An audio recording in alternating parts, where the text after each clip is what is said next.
Hello and welcome to the HP Critical Podcast. This is our first ever live recorded podcast. I realize that if you're listening to it in a later time and date, that this may not be live for you, but we are recording it live while we are doing our Animal Crossing Pride Parade on Twitch and YouTube.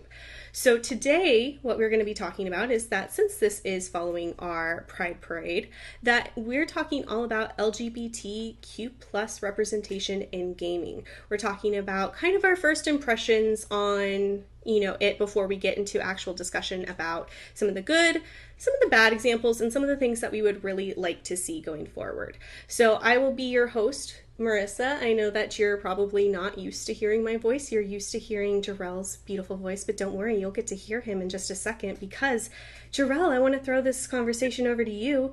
What are your first impressions, your first thoughts before we go into any discussion on LGBT representation in gaming so far? Hi. So I think it has rightly evolved a lot. I do think there is still a lot of room to grow, but in 2020 so far, we just had the PlayStation presentation for the PS5, and during that podcast, which is out now if you haven't listened to it, we did talk a little bit about how, specifically Dana and I, about how representation in these games is becoming a bit more prominent. I mean, of course, there's always room to grow. We were talking about the amount of female characters that we saw as leading ladies. We just got The Last of Us 2, which I know is a little bit divisive, but we have, Ellie, who is a lesbian heading the front of the game on the box cover.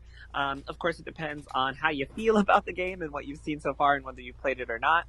But the representation has definitely come a long way from horrible stereotypes in video games. So I'm very excited and looking forward to talk about more about this as we go on.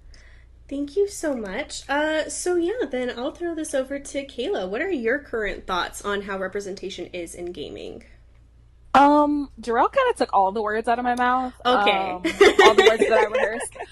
But I do, like he said, I do kind of hope that it continues to evolve and, this isn't like the peak, so to speak, of representation in games. I still want a black female gay lead that's not in, that's only tied to their partner or, not sacrificed for character development as in some games have had. But I do hope that it continues to grow. It has come a long, long way from the beginning of gaming. So I have high hopes for it. Okay. Can I jump in really quick? Of course. So, speaking on exactly what Kayla said about characters in video games being used as character development, Marissa wrote an amazing article, which if you guys haven't checked, you can go to hpcritical.com, and it should still be on our front page about Naughty Dog and The Last of Us and exactly that topic. So, it's definitely a really good read. Check it out. Thank you so much. Alrighty, so let me go ahead and throw it over to Dana. What are your thoughts on representation in gaming right now? I think that has come a very long way, and I think there's still so much to do. I think, I'm going to go ahead and start with an example, but the first, time I saw it was with Birdo from yes. Mario, actually, who I found out because, word gets around sometimes that evidently they were described as a male who wanted to be a female and rather be called Birdette. Yes. And that was the gateway, you know what I mean, into a really deep dive and a large change in my life, where I started gathering more knowledge and started trying to be more aware of everything that's going on in the people's lives around me. And I didn't realize that it would have such a big impact on myself as well, but it definitely has. Yeah. Well, thank you so much. And yeah, like you said, I mean, I think that's one of the main things about representation is just that, it really does matter because it opens up these conversations and these topics for people to have. It allows them to kind of look into things and research things on their own. So yeah, I think, that's definitely the importance of it. But like everyone's kind of said, is that it's evolved, but there's a long way to go. But of course, now I'm going to throw it over to Ruth Ann, who is one of our Patreons and a friend of our site and of us. What are your thoughts on representation in gaming right now?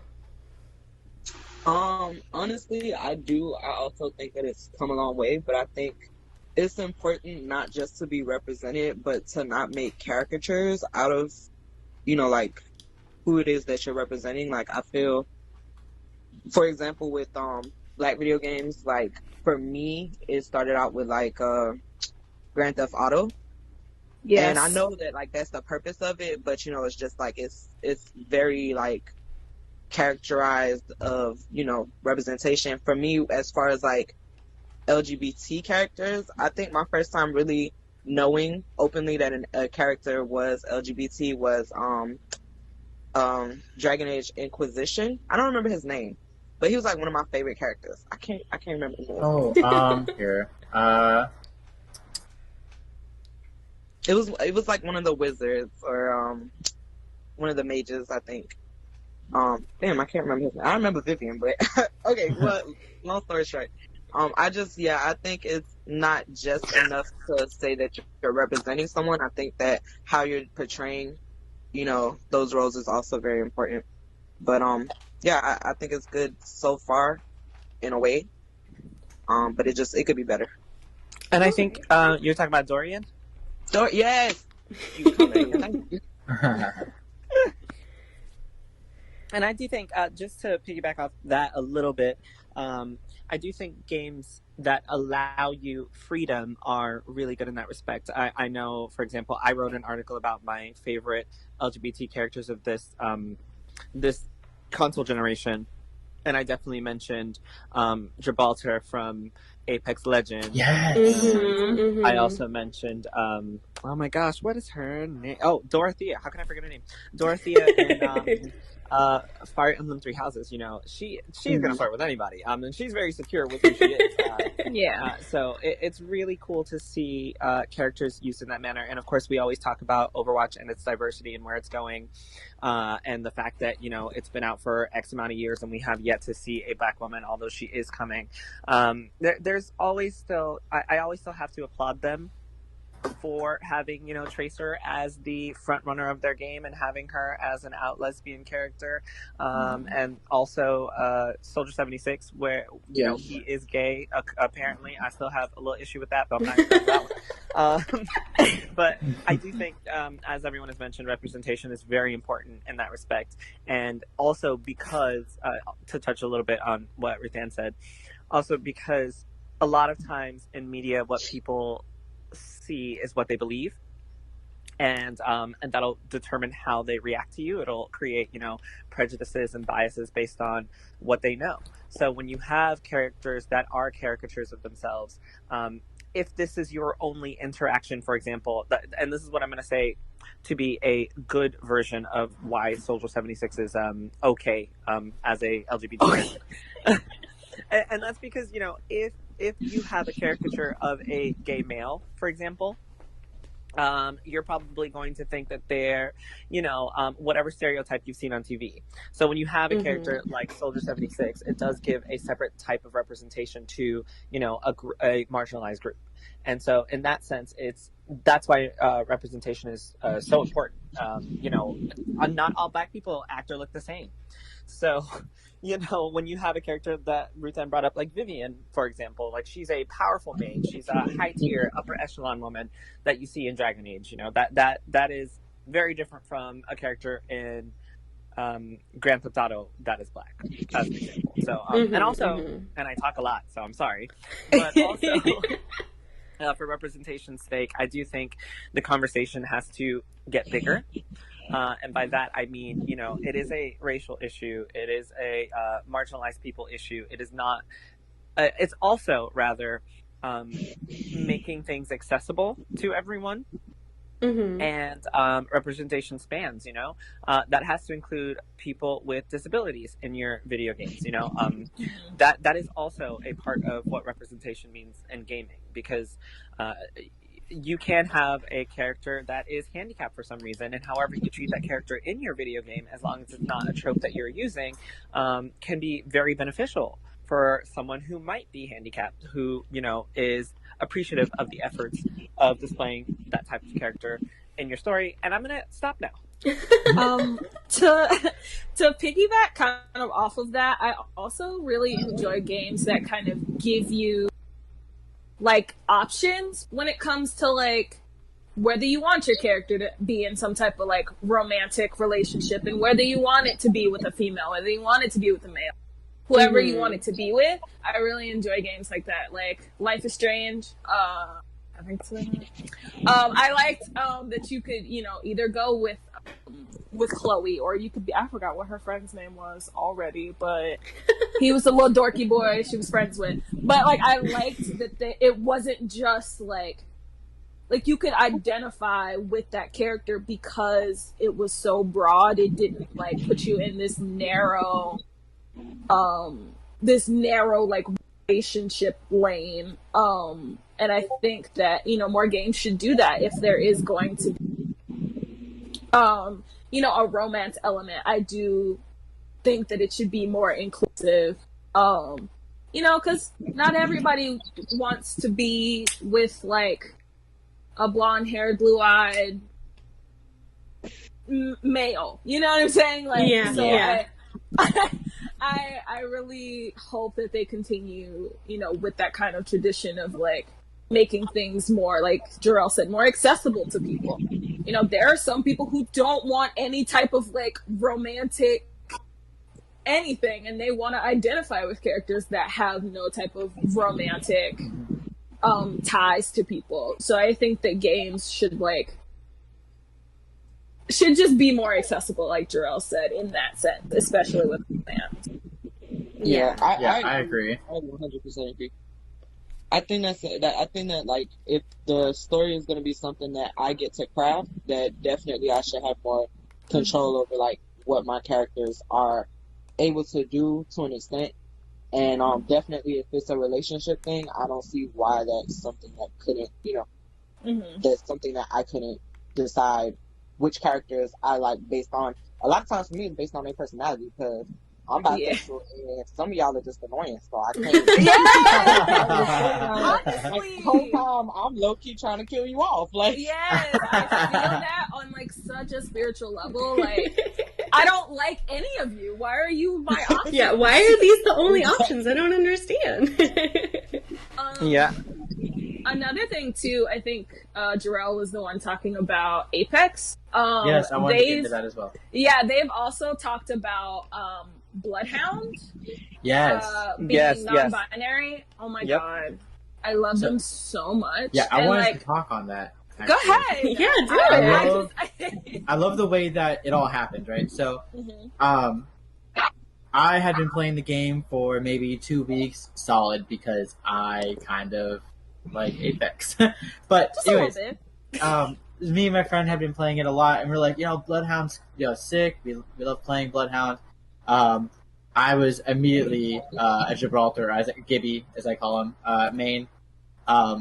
And then we saw that we had evidently missed. They had little character like bio videos, and if you watch them, the entire time they don't outwardly say, "Hey, Bloodhound is non-binary." They just go straight forward with they,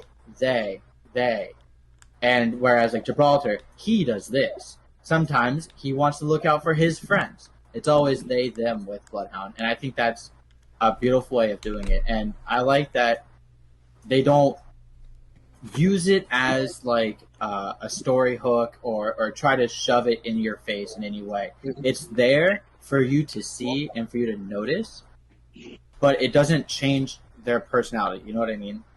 Well, I actually am conflicted on that a little bit, only because I think that there are times when that could be forefront and it still wouldn't affect the character. And I'm gonna go back to Overwatch really quick. And that was one of the issues I had with Soldier 76 because, you know, if you play Overwatch, there's no story, like for gameplay purposes. Yeah. Of course, there is a story in Overwatch, but there is no story for gameplay purposes. So you don't have to necessarily have these characters, like you said, in like Dana was saying, they don't have to be in your face saying, "Oh my God, look at me, I'm gay, I suck dick, my name's Soldier." Okay. Of course, that's not necessary. But at the same time, is that considered representation? Because of course, someone like me, I am going to go, look into Soldier 76. I'm going to look up the story. I'm interested in Overwatch. I'm going to watch all the, shorts that they have because I think they're amazing. So for me, that's an impact. But for someone who is just going to sign on to the game, enjoy it and play it and move on, they don't have to worry about those things. So they may never know that these characters are, a part of an LGBT spectrum. And in some points that can be fine because, your character isn't necessarily defined by their sexual orientation. But also, I think there are times when things that they decide to do or say can be determined based on their character's history with their LGBT representation, like as a person and what that character may have been through. Because, if Tracer broke up with her girlfriend, I don't know who she's going to talk to. Maybe she'll talk to May. I don't know. It depends. It depends on how May would take that interaction based on her own experiences. So I do think sometimes companies might use that as a way to, sneak in representation without going full force. And I'm not saying that Apex does that. I think I agree with you completely, Dana, on Apex. I think they did a really good job with that because I don't think it needs to be in your face in that situation. But I do think there is there's two sides to that. And also, I think that people need to have, obviously, they need to reach out when they're creating projects. I remember I was interested in, Brandon, you can remind me of the name of the last Star Wars game with that redheaded guy? Redheaded guy in Star Wars? Yeah, the last Are you game. talking about Jedi Fallen Order? Oh, yes, that one, Jedi Fallen Order. I was like, okay, I'll look into Jedi Fallen Order. It ain't common, especially in Star Wars. I was like, let me look into Jedi Fallen Order. And it's funny that you say that's not common in Star Wars, because as soon as I found out that it was the one before this was, I think her name is Janina Gavankar, I believe her name is.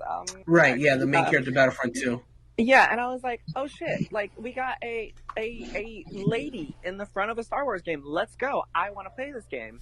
And then the next iteration was another white guy. And yes, he has red hair. Oh, wow. You know who also have red hair? Naturally, Black people. Now, I'm not saying you have to put a Black person in there, but, when you have an opportunity to create another story and you choose to not, push the boundaries, I think, and Brandon wrote an article about Spider-Man, Miles Morales, which you should also go check out at hpcritical.com. Yes, I'm continue doing plugs. Go check out our website.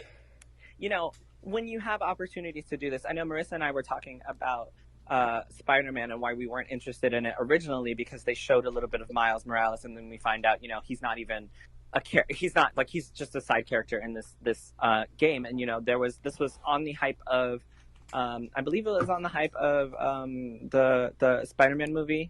Into the Spider-Verse? Yeah. Yes, it was on the hype of Into the Spider-Verse. I loved Into the Spider-Verse. You have this Black Puerto Rican character, all types of representation there. I was like, yes, Miles, I'm here for it. And then we got, the same Peter Parker story. And I was like, you could have gone somewhere. And now, finally, we're getting that Miles Morales story. And that was probably one of the most hype moments for me when watching the PlayStation presentation, because it's finally giving an opportunity for a character to have a different story, because we have so many characters that no matter what their story is, they don't have that type of, I don't know how to put it, they don't have this type of shared experience with me personally, because I am going to experience something as a gay Black man. I'm going to experience something very different than, Peter Parker. Yeah, that's not worry about shit. Like, he can go outside and pretend to be fucking Spider-Man, and everybody's like, all right, bet. Miles might go outside. That's a totally different story, and he's not even gay. So, like, yeah.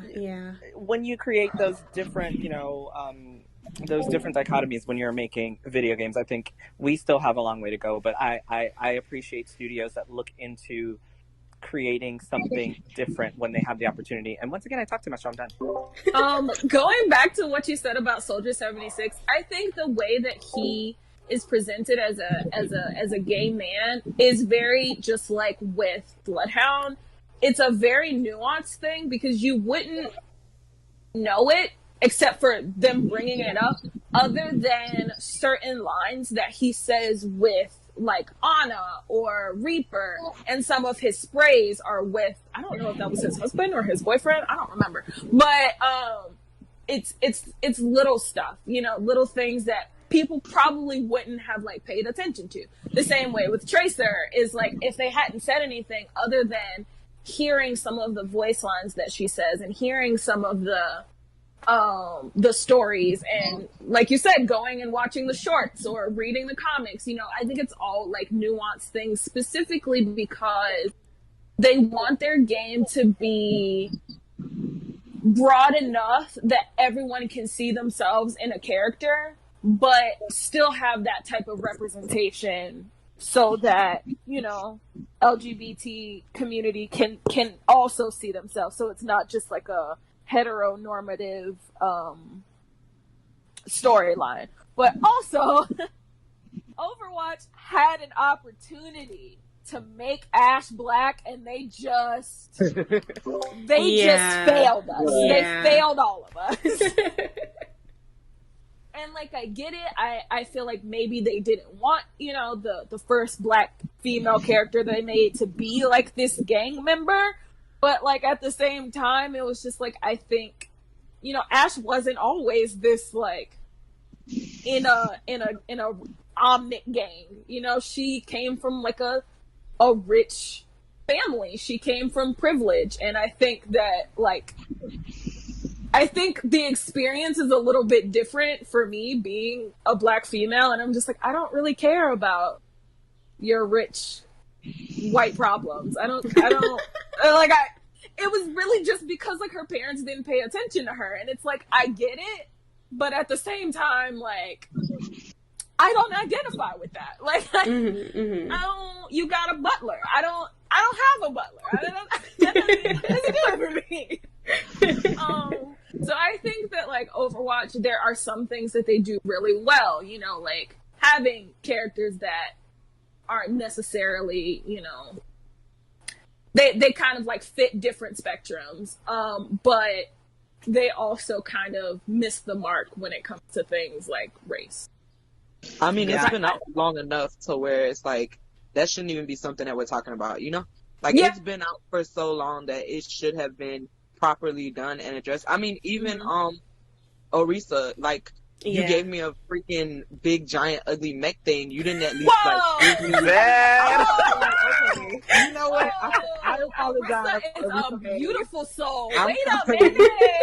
I apologize. Okay, some of the skins are cute, some of them. Yeah, but that's true. I mean, like, no, honestly, like, you didn't even take the time out to actually give me a character that I can see myself in. Like, I don't see that young African girl at all ever. So it's like, it's only in her sprays. Yeah, like, I wouldn't 100% relate to that anyways, because like, I am American. Give me like a black female. Like, what are y'all doing? Yeah. But at the same time, like, I could try to relate, and then you gave me this, I'm sorry, I'm gonna say it again, big ugly ass mech. Arissa didn't do anything to anybody but love and want to learn. I'm sorry, but it's like half horse, half bug. I don't know what's going on, but it's not human. I don't see like the character at all in this. You know what I'm saying? Like, and when they were first introducing, like, oh, you know, like, talk of like this character coming out, I was like, oh, okay, I see y'all, and then it was like, no, I'm blinded. I don't see. Yeah. Well, with that too, I think that it would have been cool to see Ify be more of a part of it, because to think that this, you know, little black girl took an Omnic that had been terrorizing other people, and she made it brilliant for, she made it to protect her people. That would have been cool to see. But it's like, oh, you see her like on a billboard and like in a spray or two, and then that's it. Like, yeah, like, I feel like, okay, D.Va has I main D.Va, I love me some D.Va, but she's like, doesn't love D.Va? She's in the mech, you know, like, like, she's in the mech, she pops out of the mech, like, you know, she's more active as a character, so you actually get to play her. So I would like to have my representation of myself be something that I see on a regular basis. Like, you know what I'm saying? Like, it's just, to me, like, how long y'all been out? Since 2016, so about 4 years. Yeah, like, what are you doing? Like, what? Yeah, they've had opportunities, and it's just like, I don't know if they don't have like the team that they would feel comfortable like having an iteration of a Black woman. Or I mean, they're working on one now, so I mean, and also reach out. Blizzard is huge, right? That's what I'm saying. But that's what I'm saying. I don't know if they are afraid to do it, and then like they don't want to miss the trade. Yeah, they don't want to miss the mark, and then that be because like think about it with Paladins. Everybody was like, "Oh, Blizzard, like put out a Black woman, please," and Paladins was like, "Say less." And had a Black woman amidst all of the Blizzard drama with the Ashe skin that came out. I remember that. Because someone leaked the Ashe concept art where she was Black and she was gorgeous. Yeah. She was beautiful. I'm not familiar with this. Yeah, I'm gonna have to look it up right now, actually. She was gorgeous. But yeah, that's yeah. And so, it's like I want them, because obviously they can do it if that's the concept art, but it's like I don't know if they're like afraid. The only reason they would be afraid to tell that story. The only reason they would be afraid. Go ahead. Sorry. No, I was just gonna say I want to give them that pass because literally they've done so many different cultures, and like they have so many. Blizzard is truly one of the games that I can say has representation for so many different cultures. So it's like they're not incapable of doing it. They're huge. They are 100%. What I'm saying is, I think that they're like, if you look at their team, I can guarantee there's maybe like 5 Black people that work. And like, what I'm saying is, I want them to expand that. Like, I want more Black people on their team so that they can't be like, well, I don't know, man. I don't know how to make a Black woman. The problem is, to me, like they created the reason I say they made this problem themselves is because they had such an opportunity to create, that, like you said, 4 years to create a Black woman. And if they haven't done it at this point, that's on them, because now the pressure is there. Had they done it a long time ago, they would have been able to do it. But once you wait 4 years, yes, of course the pressure's on now, because now everybody's expecting it. And if you don't give it to us properly, I'm gonna riot against you once again. I have not forgotten about the issues with the Hong Kong protests either. Like, nobody had so long to do this that yes, now you probably are scared because you got to do it right. That's what I'm saying. That's why I'm like, I feel like they were just trying, and they had been teasing Sojourn for like since so long. What was that? I want to say it was the Archives event. It was either the Archives event or Retribution. One of the ones that you go into the past and flashbacks, whatever the fuck. And they had like teased her in the background of like Winston stuff, and so everybody was like, "Hey, so when we get the Black person?" And then now they're like, "Oh shit, we really still didn't give them a Black person." Now the pressure is really on, and now that's what I'm saying. I think that they're like afraid that we're gonna be like, "This what y'all took 4 years old." I just feel like that's like a week out for them. Like, like to me, that's just that's not gonna cut it. Like, y'all not that afraid. Like, no. Oh no, that's not an excuse for them. I'm just saying like what they're probably thinking is like, they do have a Black woman coming up, so we're just gonna have to wait and see. And if she looks a mess, Jesus. I always will still go back and commend Blizzard because I love the fact that they brought out a first person shooter that, and this is also what Marissa's article talks about, Overwatch diversity. You can literally Google it on HP Critical if you can't find it, is there. But props to Marissa also for writing this article. That's another thing that she talks about, is that in the beginning they were doing so well. This representation is not just about, of course we all want a Black woman because that's what's missing. But I do give them credit for, creating characters that are older, creating characters that are different nationalities. Exactly what Dan said. They have that, and I think that's what also is so frustrating about it, is that they have the track record for doing a good job, only to ruin that the further they go on. So please check out that article, guys, on hpcritical.com. I You're mean, they welcome. also have, characters on the autism spectrum. Just throwing that out Yeah, there. yes. They really just Mhm. they do good job, like good work with the characters that they've made. I just think that like now we're just kind of like, I mean, Well, let's explore that a little bit. Let's talk about some of the good examples that we've seen, both for LGBT representation, but then also for just representation in general. Because I know that one of the reasons that I was really excited to have this event in Animal Crossing is because there's no gender options anymore. You can just be a person. You don't have to select if you're male or female. They don't just recognize that those are the only two genders. And like I was talking a little bit about with Toby earlier in the event, was that, you can totally be masculine and then still wear a dress. Like that's not closed off to you. You can wear any hairstyle that you want, any article of clothing, any accessory.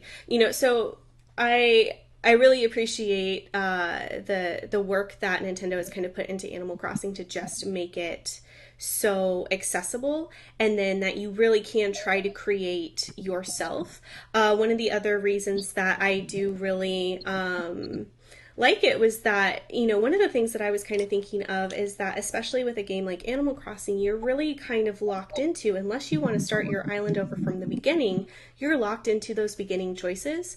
And so I would hate that if you're like, hey, I'm playing this game right now, I'm 14, 15, whatever age you are, you're younger than that, older than that, doesn't matter.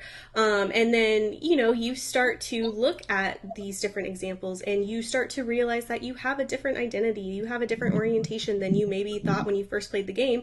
You don't have to really look at your game and be like, I have to delete my entire island and start over from scratch just to represent who I am. So I guess I kind of want to let's talk about some of the good examples that we've seen, some of the games that we do want to praise for all types of representation in general. So that was kind of like my big example was Animal Crossing, but what do you guys think? I think too with Animal Crossing, even with your villagers, yes. I could give my jock the prettiest dreamy dress, and they're gonna rock it. Yes. They're gonna wear it around my island. They're not gonna be like, ew, what is this? They're gonna put it on and they're gonna wear it to Nook's Cranny, and then back to the Able Sisters and around the beach. They're gonna wear it. There's this picture somebody did, and if I find who it really is, because I'm sorry, I've just seen it on Twitter and reshared on Pinterest and everything like that. But Apollo walks up to the person that has that island and says, "Wow, you really look good in that tube top. If I looked half as good as you, I would definitely wear it." And then she just gives him the tube top, and so it's a picture of them standing next to each other in it. So like you said, even with the villagers, they don't really lock them into, oh yeah, Raymond, for example, he's a male cat character. But so many people have given him maid outfits and dresses and stuff like adorable. that. I know, he is adorable. So yeah, what are let's talk about that for a little bit. We'll throw it back over to you guys. I want to say real quick on Animal Crossing that it makes it very open to, like you were saying, people who are either unsure of their orientation or identity.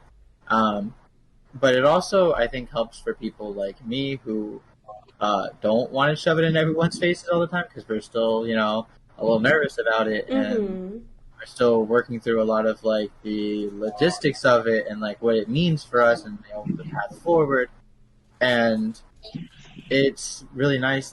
When I go back to my island, I can just put on shorts, and I'll not change my hair because I can just keep it up in a bun. And I look fine. I look like normal me, everyday me.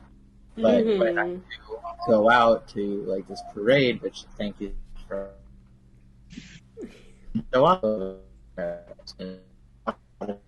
Oh, you're breaking up. I'm sorry.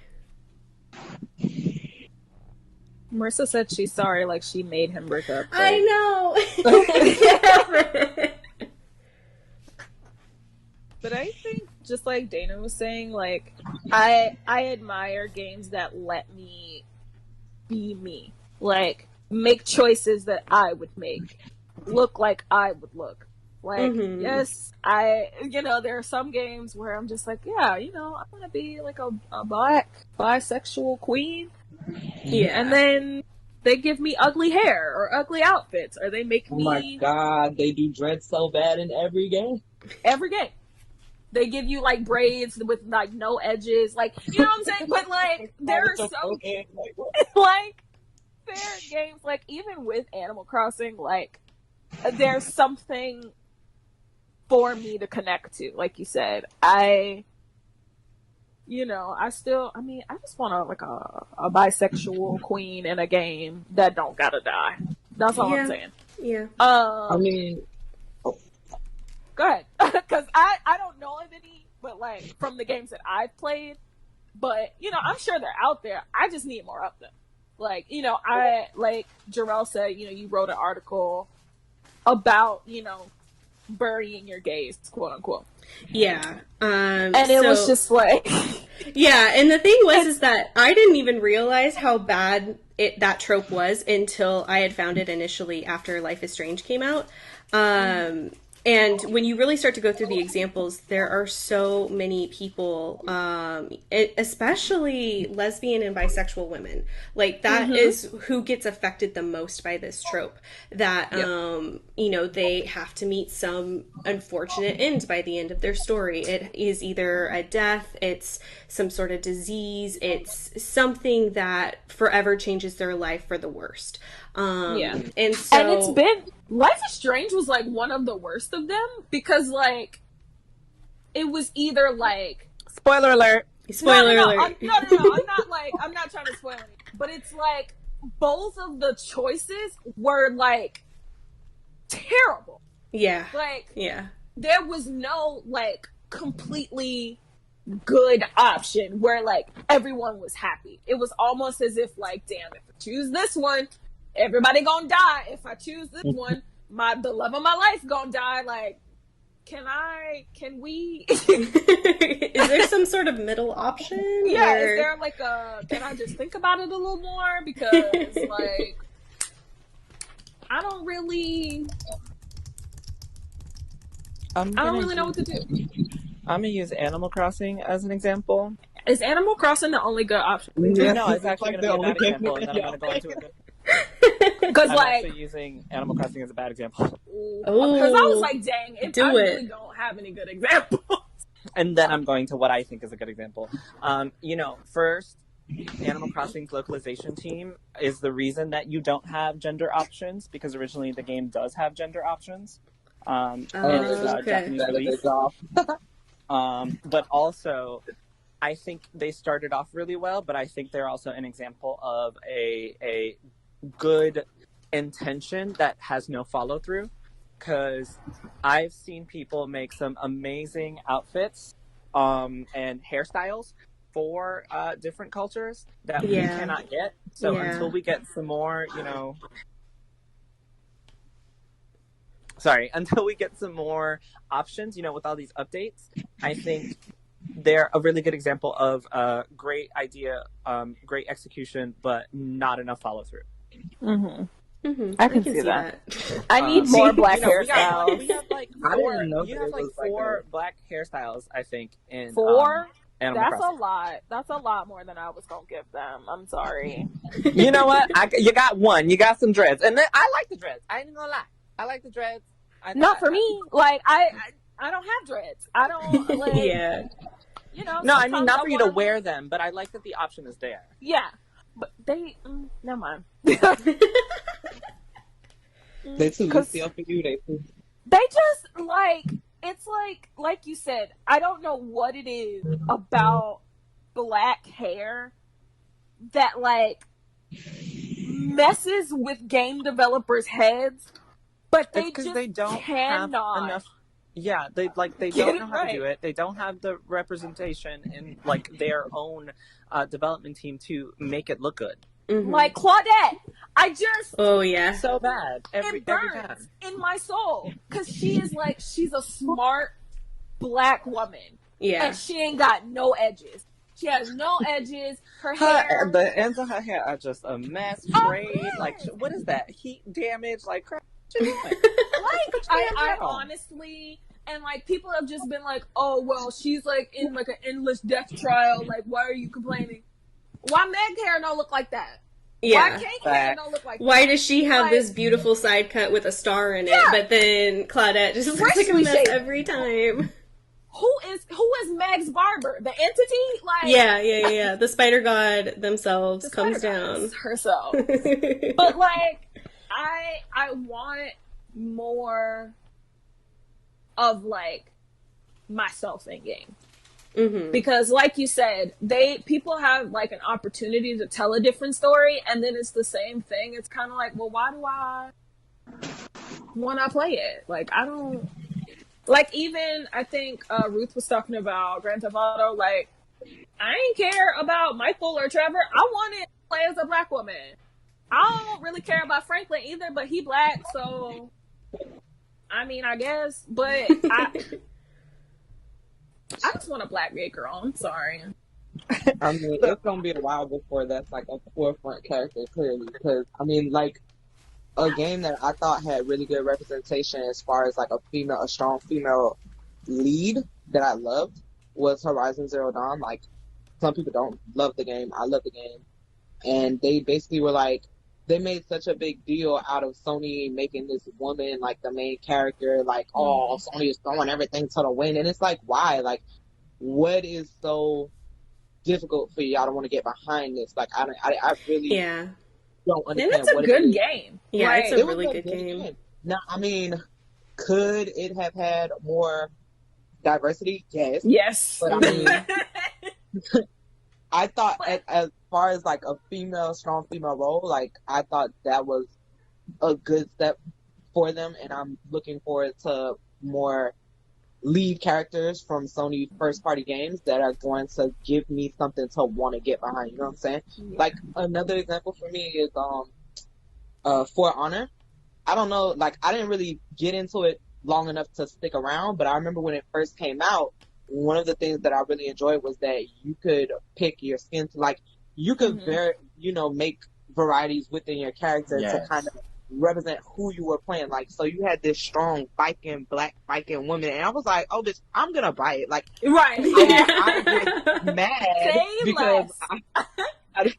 I didn't play it as much as like I wish I would have been able to enjoy it. It was kind of like, all right, this was fun, I'm done. But I mean, it did give me that like, oh, okay, this is good, like this is fun, this is cool. You know what I'm saying? Like, to me, things like that I don't know, like it does make a difference to me. If I can't make a character in my image, it doesn't necessarily mean that I won't play the game, but it's just something about it that it's kind of like a boost to morale for yourself, you know? Yeah. You can't really identify with them. It's like, I don't really know how they're feeling. Now, one game I will say, like, this don't have nothing to do with it, but like with Red Dead Redemption, that was the only game that had a character that like made me feel something that didn't look like me, or didn't have. Yeah, that was the only game I cried. Yeah. Multiple times during that game. But, I like you said, if I can't relate to that character, it's really hard for me to like get into it. Like, I'll probably put it down before, they even announce like a new DLC. Like, oh, okay, I'm bored. Well, my good option, this might be controversial based on everything I've already said, but my good example is actually Pokemon.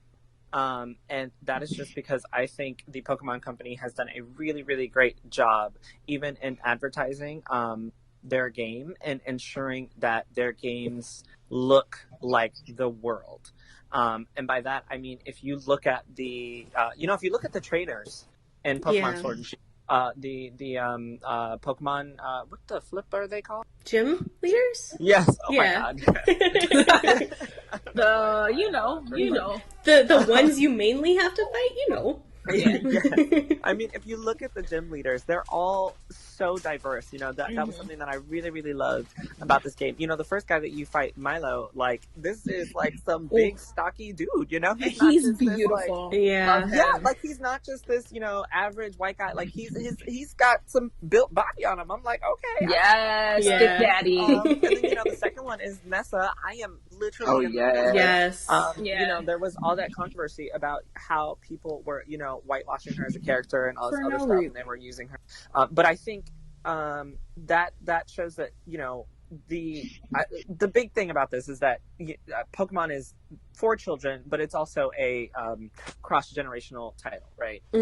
So I think it's really cool that I can go play Pokemon and I can show my niece Nessa and she can be in love with it as much as I am, so I love that children are also able to be exposed to different races and body types. I mean, oh my god, what is her name?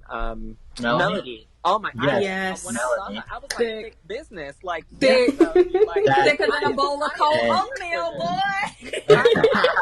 come home, Melanie. Like, Yeah. I got a place for you. I'm about to move in with Melanie. What you mean? Yeah, Like, yeah. I am here for all that type of representation that's in the game. We had that old ass lady who had you to guess how Opal. like, She was Yeah. amazing. Opal was great. and I still think that Pokemon does have a ways to go for customization as well. Yeah. They can do more cultural references, but I do think that forefront representation of your gym leaders, that lineup, if you look at the picture of that lineup, it is diverse as fuck. Like, Yeah, it is the world. it's It is. great.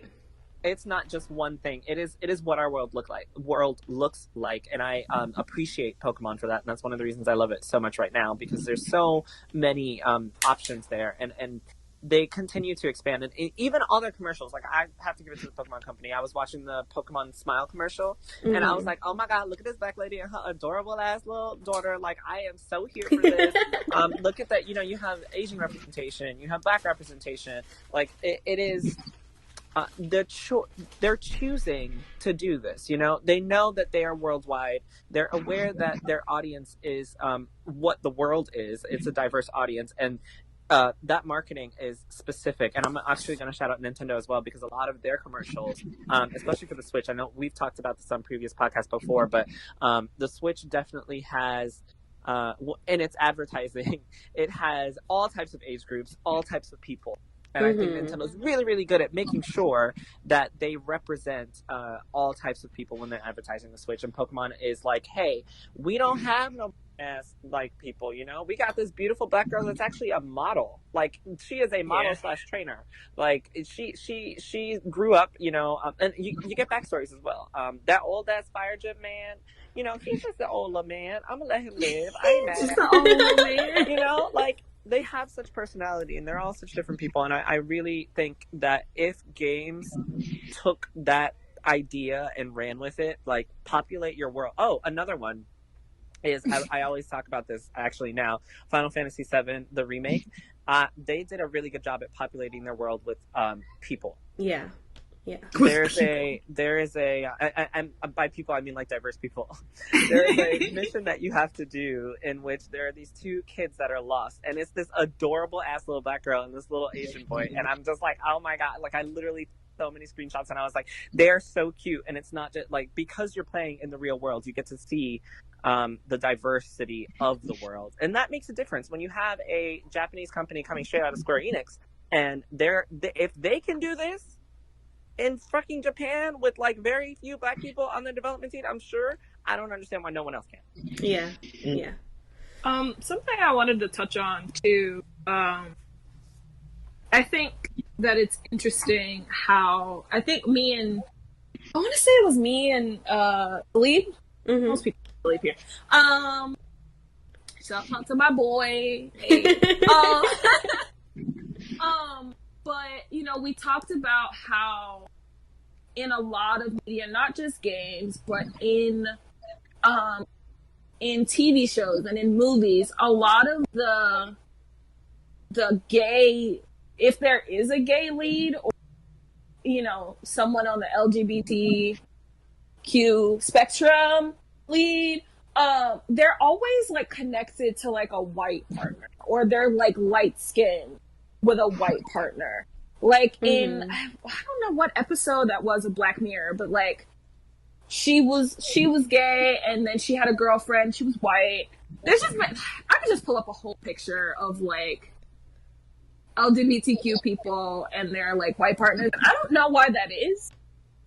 I don't know if like people think that's more like palpable, or like Yeah, don't to know. show it more as being like interracial as opposed to Yeah. just why can't we have two Why can't people they of just the be- same race? Why can't we have two black Yeah. women who are gay who are together? Like, Yeah. it shouldn't And matter. then But something else I thought was interesting just from this conversation is that it really shows how intersectional representation really is. Because yes, this is a podcast about LGBTQ representation, but it's also about, like Jarrell said, about representing different ages, representing different races. Like, you know, you can't have black rights without trans rights. You can't have, you know, black rights without bisexuals. You know what I'm saying? It's a lot of things that, it's a concept that really intersects different different ideas about having disabilities, about race, you know, about socioeconomic class. It's something that really, that all these issues are related.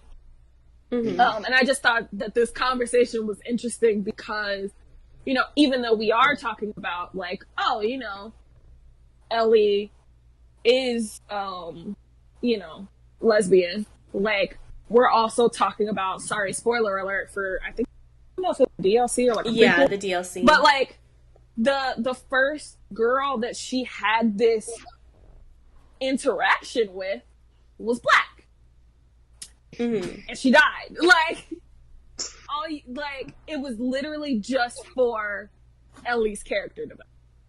Mhm. This interaction Like that she had. she's sacrificial. Like Yeah, and it was just kind of like nothing else was like important to her character other than she was the girl that Ellie kissed and then died.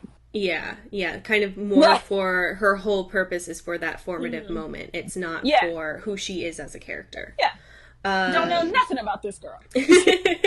So we've And got. Sorry, go ahead. Finish off your No, thought. I was just gonna say, so I really think that, you know, we need more representation. Like you said, like we all said, it needs to continue to evolve as not just like saying a character is this way specifically to like push a point, Mhm. you know. Mhm. Just that they are that person, and you know, whatever they label themselves or choose not to, you know, is their business. But it shouldn't be used as like a trope Yeah. to push games or anything like that. Yeah. agreed. So with a little bit of time that we have left, because we've been going for about an hour on this podcast, let's talk about what we kind of hope to see in the future. You know, of course, some changes, because I know that we all pretty much started out the podcast by saying that we would want to continue to see representation grow. But what are either some games that you have high hopes for? I know that a lot of people are talking about Cyberpunk and some of the things that are going to be coming to it. Yeah. But what are some other things that you want to see, both from games, but then also just maybe from the industry or from entertainment itself? Black Well, gay women.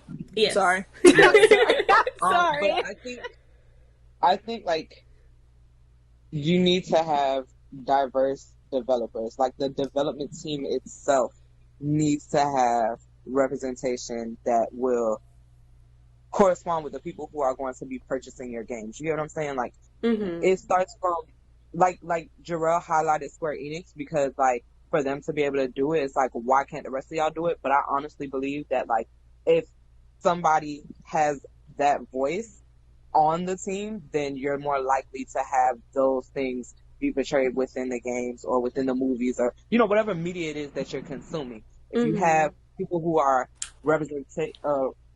can represent that themselves, then they're going to push for those things to be in the forefront. That's something that I think I don't understand why it's not done. There are plenty of diverse people who are talented who are not given the opportunities that they should be. So that to me is like an issue that definitely the industry itself needs to be looking within to fix. Like that's to me like that's something that should be an easy fix for them. I don't see why it's so hard for them to get that done. Yeah. That's literally exactly what I was saying. You know, like you can't, as long as you have that, I completely agree. As long as you have that on the development team, there is someone there that you can talk to about that. And even if you don't have that on the development team, like you should, but even if you don't, one of the things that you can do is hire a diversity consultant. Pay someone to talk to you about what you need. I think a really good example is Frozen 2. Before they decided to go on with that movie, they had a conversation with the tribe that they were representing to make sure that they were doing justice to what they were serving. There's no reason that these huge companies can't do exactly the same thing. But what you need to do is hire more people anyway, so that you don't have to, reach out. And if you are doing something representative of someone else, do what they did. And I know it's Disney. I know they've got a shit ton of money. I know it's easy for them to do that. But if you want to represent a character that you're creating properly, you reach out to that person to do so. And even now, I have friends that will come to me about conversations that we can talk about. It doesn't necessarily, obviously this is on a smaller scale, but when I'm writing something, or when Marissa's writing something, we'll consult over it, because because we care, we don't want to misrepresent something or someone or anything that we're talking about. Mm-hmm. So I think it's just that simple. And I'm going to be quiet some more. Not I'm going to be quiet again. I mean, just kind of agreeing with Jarrell there, is that I think that is one of the easiest solutions. And also with what you guys were saying earlier too, is that either hire more members of your team who can help you with that representation. That can be that kind of firsthand experience that you want to represent, that you want to have in your video game, or even if you're, kind of going through blindly without realizing that you lack representation, having more people on your team to kind of show that you do, and show that, there are certain things that are missing or absent. Just having those people on your team is going to be enough to kind of rectify it. But if you don't have those members on your team and you're still passionate about something, to just reach out and talk to people within either that, if we're talking about LGBTQ+, like, reach out to the community. They want to have those conversations. They want to be represented correctly. Like, I'm sure that there's a lot of resources that they could go to for free to talk about things. There's a lot of ways to educate yourself for free. And same thing with any type of representation, like we were talking about. If you're representing, someone on that spectrum of autism, if you're representing someone who's, a different race, a different culture than you can still reach out and kind of educate yourself. I know that when I wrote the Overwatch diversity article, there was a comment on it that said, that's so much to ask Blizzard to do, to go out and talk to these people, because it's going to take money. Blizzard? It doesn't have enough money to do that? Not even just that. Y'all don't got no friend. You don't have... You can't call your friend for free? What? Yeah, you can't call them, show them a little bit of concept art, be like, hey, this is on the download, don't talk about this concept art, but help me improve it, help me make sure that I'm representing it correctly. And I know we keep bringing up Overwatch and Blizzard, but, I don't think that it's as difficult as people make it seem. I think that, it's a lot of the times it's used as an excuse for what we could ultimately create into something more beautiful and more open and more accepting and more representative of, like Jarrell was kind of saying, of just our world in general, so yeah, I just kind of wanted to, while we were on that train of thought, add in my thoughts too. I will say though, like, to me, they have zero excuse, because not only do they have the backing as far as money goes, they have community programs that are already set up. You know what I'm saying? Like, they have these chats that they're able to reach out to their community and say, hey, what are some things that you want to see in our gaming? What are some things that would make you happy, as, if you were to see this, how would you feel about it in representation of yourself? Or, they have those avenues. So it's not like this multi-million-dollar company does not have the backing. You know what I'm saying? Like, that's just an excuse by somebody who doesn't care to see that stuff in their games, defending what they're seeing happening, Like, that's to me. And I think too, like you were saying, comments about, that's a lot, to ask of Blizzard to do. It's kind of like, it's people who have that representation already. Mm-hmm. Yeah, like, true. If you notice, there's rarely ever someone from a marginalized group that's just like, that's too much. I don't even want that. Like, no, that's it's asking too people much of who- Blizzard, you know? Yeah, no, I don't even want to be represented in games. I don't even, no thanks. Like, it's always people who always see themselves in games. There's always a white male in games. There's always a white female in games. You know, it's always those people, and it really confuses me because I'm just like, who asked you? We are not talking about you right now. Yeah, this is a different type of conversation we're having. It's not... Yeah. Yeah, it's not really about you. I know that's hard to like fathom mentally, but like it's not. But I just find it funny to me because it's always these cis hetero white males that are just like, why would we need that? Why we want that? We don't even need that. Yeah. Ew, why is this female the lead in the game? Because why not?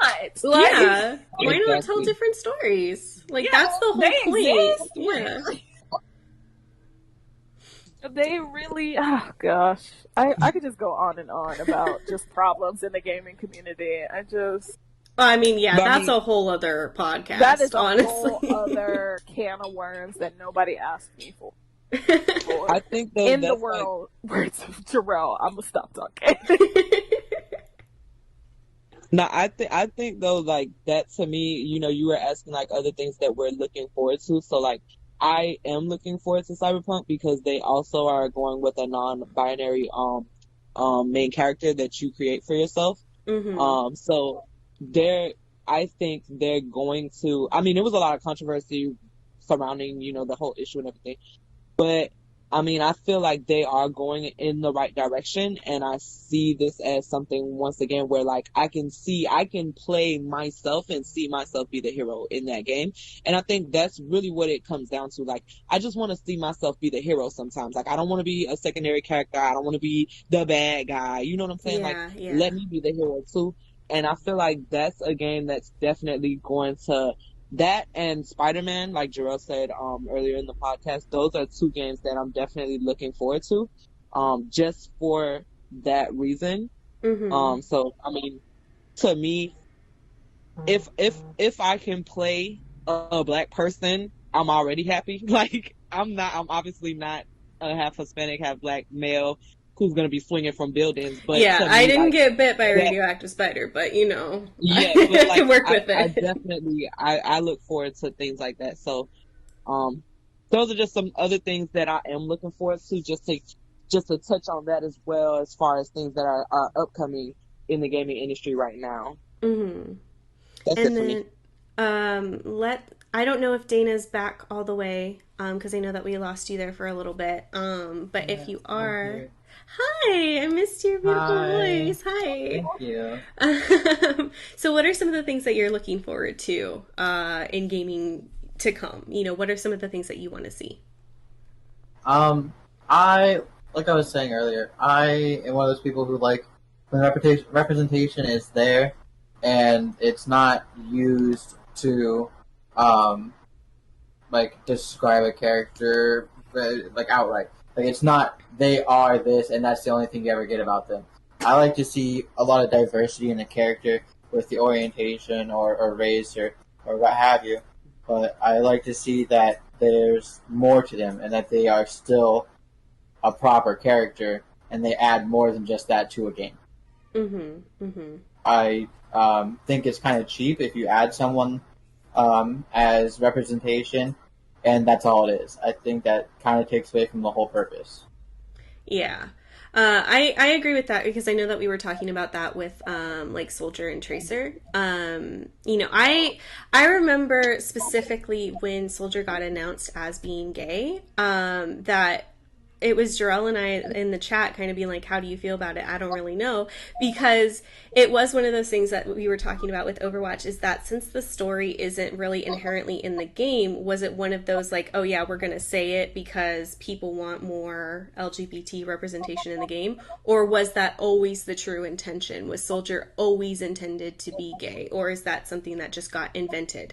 Right. So I definitely get it in that perspective of like, I want I want continued good representation in gaming. I don't want someone to just be labeled as something without there being follow through, without there being devotion to it, without there being a true purpose to it.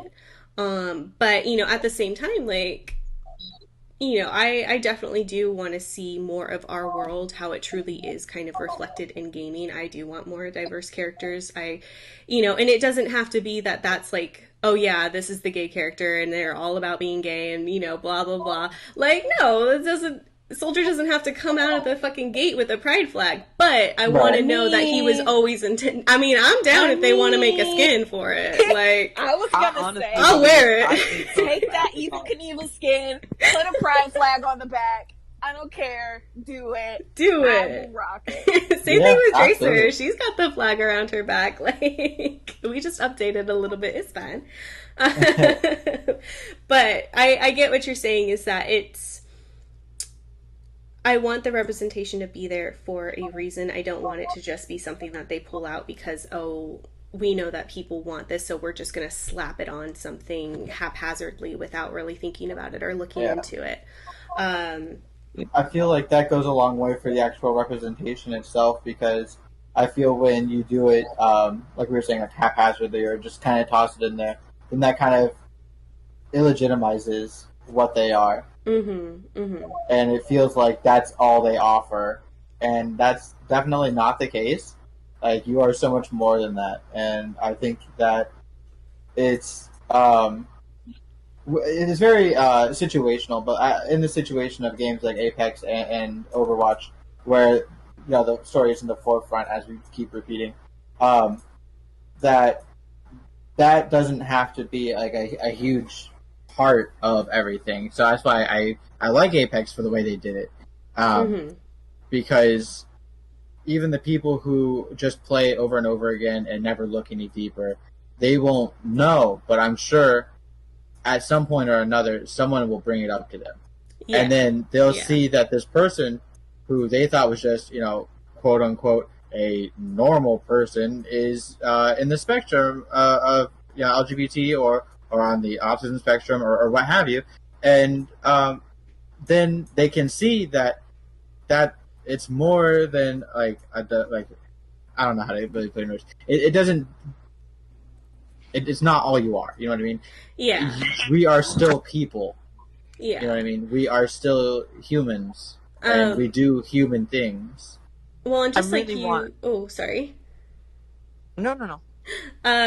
Just like you were talking about Birdo, I think that once that representation's in the game, it definitely opens up conversations and makes topics more approachable. So just having those little bits, and like you were saying that, I forgot their character name. Was it Bloodhound? I don't play. Bloodhound is the non-binary one. Yeah. Yes. So just like you were saying, how you pick up on, they're always referred to as they. They're always referred to as they. Like you keep picking up on it, and then people can start asking questions about, like, they never say he, like, what's up, I think that was that's another really big thing as well, is because I know a lot of people who are a little more closed-minded were playing, and I could see on different platforms, it was actually kind of heartbreaking to see them very incorrectly say, well, we can hear it's a man voice acting, and it first of all, it's not. Yeah. That's my favorite part. So I think these people who were more closed-minded, I think that the opportunity is now there for them to learn, and I think that that's a great way to introduce them and to start them on their journey of getting more knowledgeable on things like this. And that's what I was going to say, why I disagree with y'all. Because, or rather with you, I think it needs to be upfront. I don't like that it's in a story. And the reason I say that is because of exactly what you said. I loved, one of the things I loved so much about Overwatch was that when people came out and D.Va was a tank, and all these dude bros had to play as a tank D.Va, I was like, get fucked. I'm laughing at every one of you assholes who's like, oh my god, I have to play as a girl. She is the pinkest, prettiest, cutest girl in the world. I think too, though, thinking about that, it's one of those things where it's like, I really hate when people are like, oh, shouldn't you be playing Diva or like Zarya or like Mercy because you're like a girl and you've got like a vagina and like making sandwiches, and it's like, no, I'm gonna beat your ass with Reinhardt and then I'm gonna tell you to eat my ass. Like I'm like gonna charge you from here I'm to the edge from of the map. here to Junkertown, okay? And you're gonna deal with it. Like I like that Overwatch is so broad because yes, I do want to play myself, but sometimes I just want to be an old white man in armor. Like, you know, like I refer to people as their character usually when I'm playing Overwatch. Yeah, same. So I'll be like, oh, she Diva's coming, she's on her way, and it's some dude, you know, and it's like, it's okay. We're not, now some people get upset about it. Yeah, we're not hooked on those types of. Great, get mad at it. Like, call yourself out for being an asshole because, oh my god, they refer to. Guess what? You're playing as a girl, dude. So you're gonna be that girl. And I think that, you know, games continue to call that out. Like, I remember people were like, "Oh, I'm never gonna play Soldier anymore." That's fine. Don't play Soldier anymore. I can. Thank you. And I think if Gibraltar was, you know, at the forefront, if that story was at the forefront and we had to talk about it more, like if it was a part of who they were and it was in the front of the game, like that creates a much easier conversation. And I'm like, yeah, this is this person. If you don't like it, don't play it. Get fucked. But now I know who you are because you have a problem with that. I want to see it up front a lot of the times. Like, I understand that it doesn't have to be. I just personally like when it is because I like having those conversations with people. And the quickest way to have those conversations is by having that up front for people to understand. And especially because representation is learning. So if you don't get to see... if you never get, I know Dana said that, you know, someone might bring it up to you, but if you never get to see that, it doesn't really represent you learning about that character, because if you don't take the time to learn about it, or if no one ever tells you, you'll never know. And I think that's a lot of missed opportunities come up when that happens. So I would love it if it was, you know, and I also think if it were forefront, that wouldn't be, I wouldn't have to question whether Soldier was actually gay. Like, if I knew from the beginning, I wouldn't have to be like, did y'all just look did you like, just admit that? Or is this one of those, like, on it? Or that's like, what I was saying, too. The only reason that it came out, but basically the only reason that it was such, like, a big deal is because, like, it wasn't like Blizzard was just like, hey, so Soldier's gay, okay, bye. Logged out of everything. But in the comics, there was like a reference to Soldier, either like, I don't know if it was when he like quote unquote died, but basically him and his partner were no longer together. Mm-hmm. And so Ana talking about how, you know, she had, like, they had family, and how Soldier had a family, and Reaper also had a family for some reason. That poor kid. But, you know, and that's how it got brought up in that comic of Ana being like, yeah, y'all had families, and like, you know, y'all had to leave those behind, you know, and she kind of like felt bad for him. That's the only reason that like it, like, people knew about it in the game, was because somebody was like, oh shit, Soldier's gay. Like, that type of like realization, not necessarily that Blizzard was like, hey, so he's gay, okay, never mind, bye. Do with that what you will. Like, because some companies are just like, hey, so pride flag, okay, it's July now, pride flag off. Like, I think that it was just something that was like, I think it was always a part of Soldier's character. I think that, you know, like you said, people were just kind of like, oh my god, like, here's this old man and he over here shooting, but he's also gay. I think you have to make people uncomfortable sometimes, and that's what in your shoes to have them learn. Mm-hmm. And that's why I love that, you know, Diva's a tank. Like, you have to play this tiny female tank. So that you can experience that, you know. You have to play this gay old man.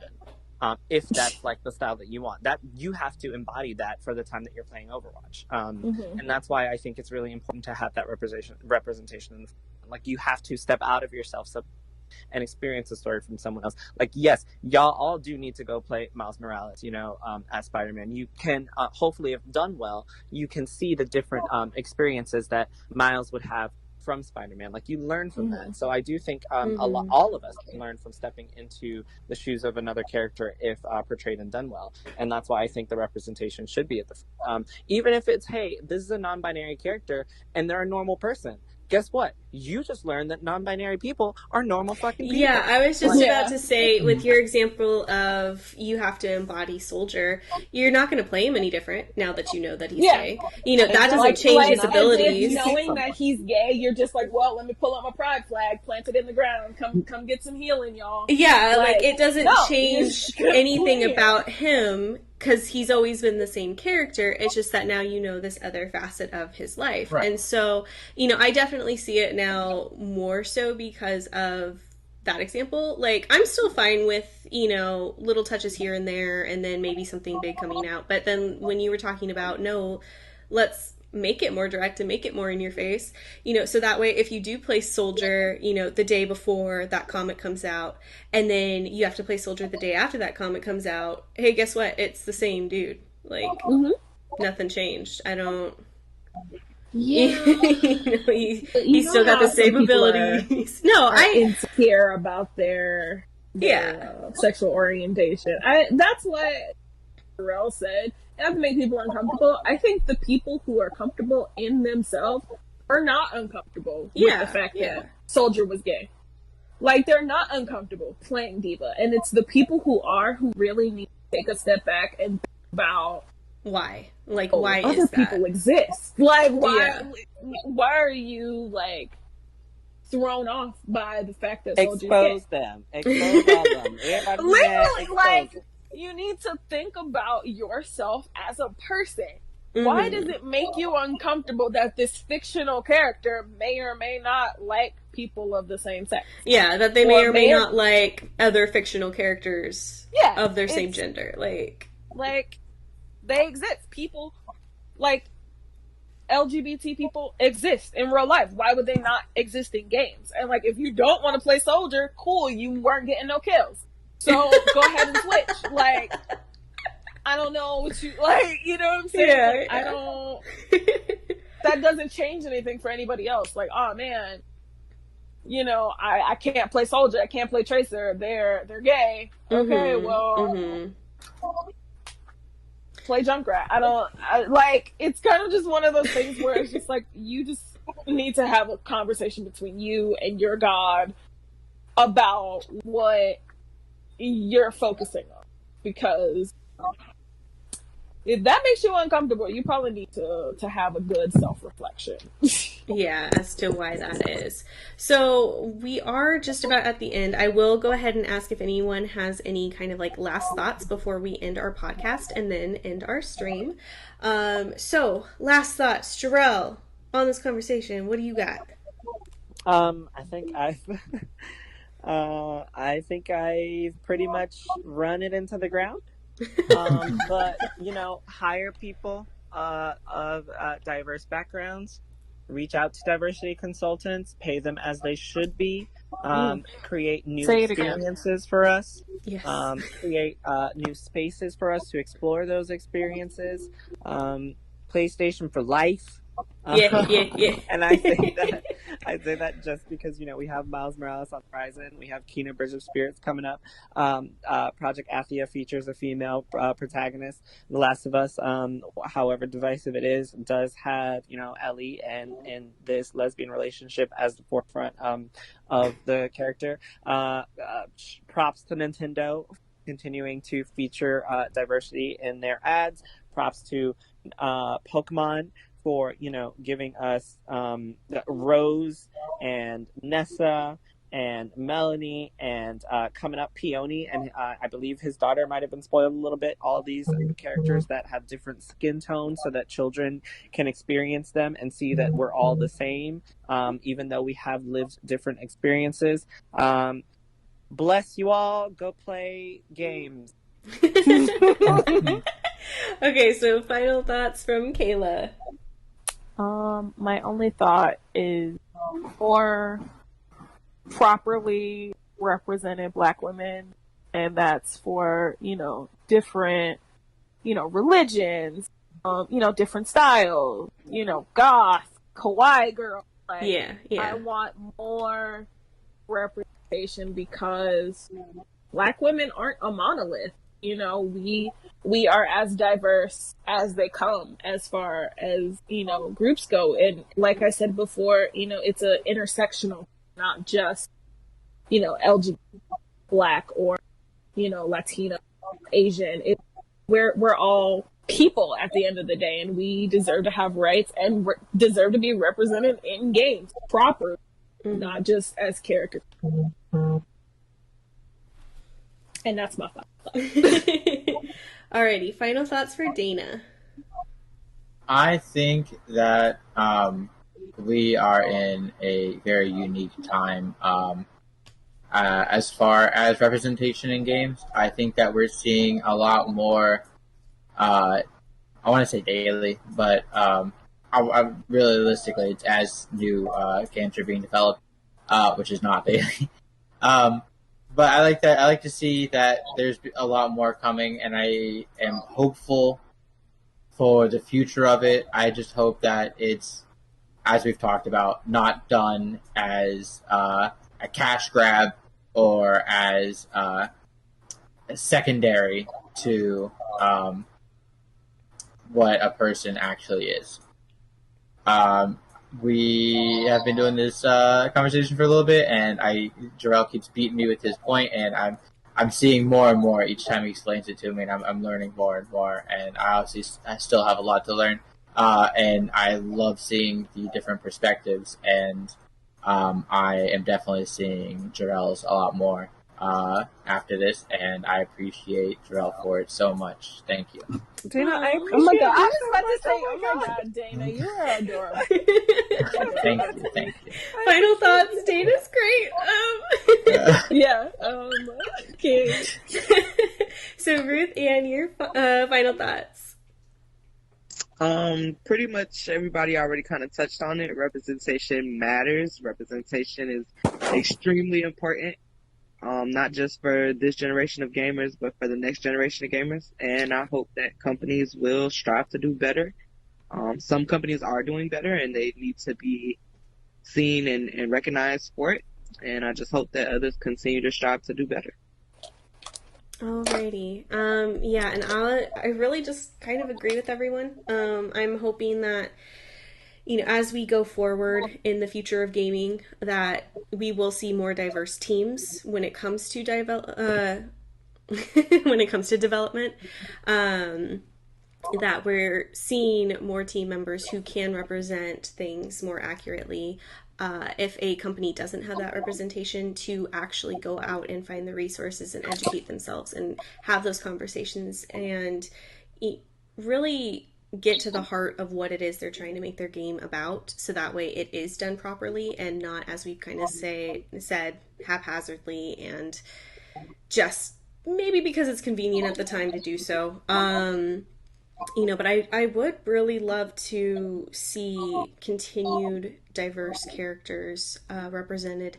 I think that, no one can really make an argument against a female lead not really reaching a broad audience, especially because The Last of Us 2 is now Sony's fastest selling exclusive.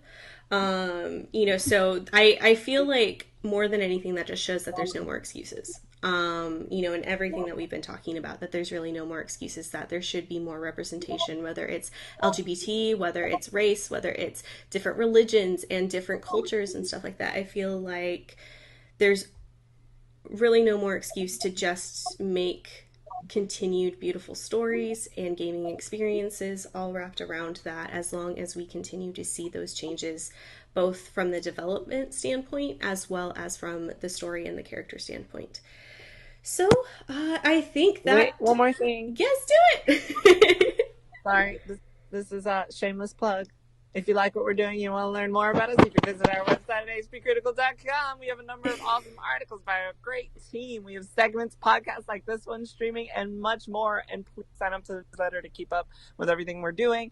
This is the end of this month's stuff. I know I'm doing all this in the podcast, but this is the end of our month's celebrations. We had, as Brandon mentioned, Pokemon and Smash yesterday and Pride today. It's been a crazy weekend for all of us, but please look forward to what we have next month and sign up for the newsletter. Okay, I'm done. Oh yeah, I'm not done though. Okay. And if you check us out and you decide that you like us a lot, we do have a Patreon now. Yes. Support Yes, us on hpcritical.com/Patreon. Help us out. I just want to say real quick that baton pass was amazing. Thank you. It really was. It really was. I'm feeling it. It was very impressive. Alrighty, so that's going to close out our first ever live podcast. I want to thank everyone so much who stuck around and watched. I want to thank everyone who participated. I want to thank all of our beautiful models who showed up and showed off their fashion today. Thank you guys so much for making this such a beautiful, welcoming event for everyone and for just hanging out with us and making it such a good time. We had a little bit of technical difficulties there in the beginning, so thank you so much for sticking around and making this event beautiful with us. But that's going to close it out for our podcast, and I'll hand it over to Brandon. I don't really know all the streaming stuff so well.